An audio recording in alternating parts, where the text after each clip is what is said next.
Selamat siang pemirsa, Anda menyaksikan Headline News pukul 14 waktu Indonesia bagian Barat bersama saya Andromeda Rizal.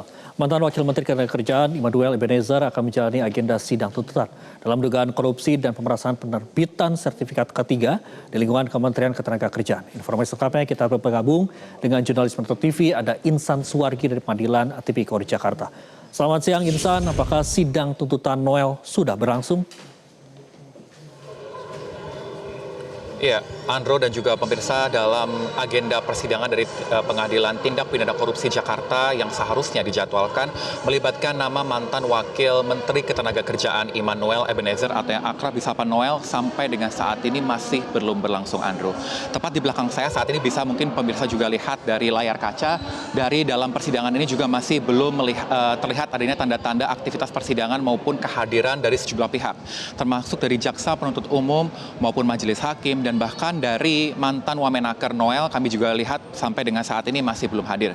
Memang kalau dijadwalkan dari Pengadilan Tindak Pidana Korupsi Jakarta, seharusnya pada pukul 1 waktu Indonesia Barat, nama Immanuel Ebenezer akan menjalani agenda persidangan dengan aktivitas yakni ataupun agenda pembacaan tuntutan dari jaksa penuntut umum atas dugaan keterlibatan dari korupsi serta pemerasan penerbitan sertifikat kesehatan dan keselamatan serta kesehatan kerja atau sertifikat K3 di lingkungan Kementerian Ketenagakerjaan.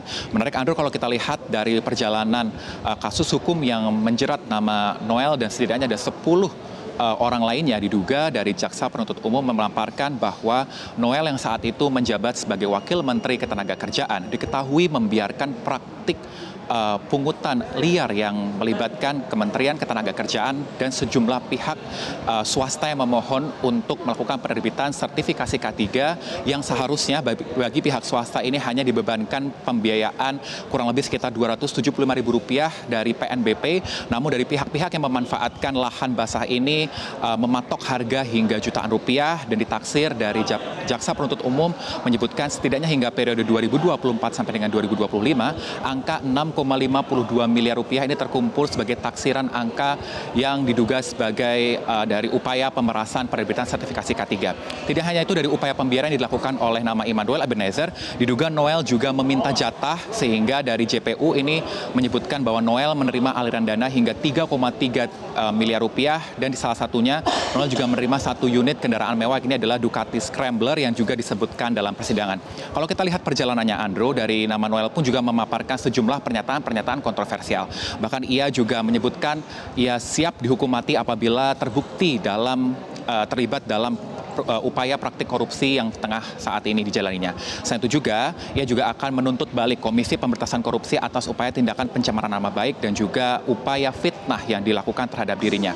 Meski respon dari Komisi Pemberantasan Korupsi atau KPK meminta kepada Noel untuk fokus menjalani persidangan, namun beberapa pernyataan-pernyataan kontroversial ini disampaikan dari Immanuel Ebenezer selama perjalanan sidang ini berlangsung. Dalam juga prakteknya, ini Noel juga menyebutkan bahwa dirinya menganggap terlibat dalam upaya elit-elit politik yang sengaja menjebloskan dia dalam proses hukum yang saat ini masih berlangsung. Tentu akan kita nantikan, Andro, bahwa memang pada hari ini seharusnya dijadwalkan dari jaksa penuntut umum akan menyampaikan tuntutan hukum yang akan diterima oleh nama Immanuel Ebenezer karena sebelumnya Noel juga tidak menyampaikan sikap keberatan ataupun eksepsi selama persidangan ini. Bahkan ia juga mengklaim tidak akan meminta amnesti kepada Presiden, sehingga kalau kita lihat kembali flashback dalam perjalanannya, setelah Noel terlibat dalam kasus jeratan hukum ini, Presiden Prabowo Subianto juga mencopot dirinya dari jabatannya sebagai Wakil Menteri Tenaga Kerja. Untuk sementara demikian, Andro.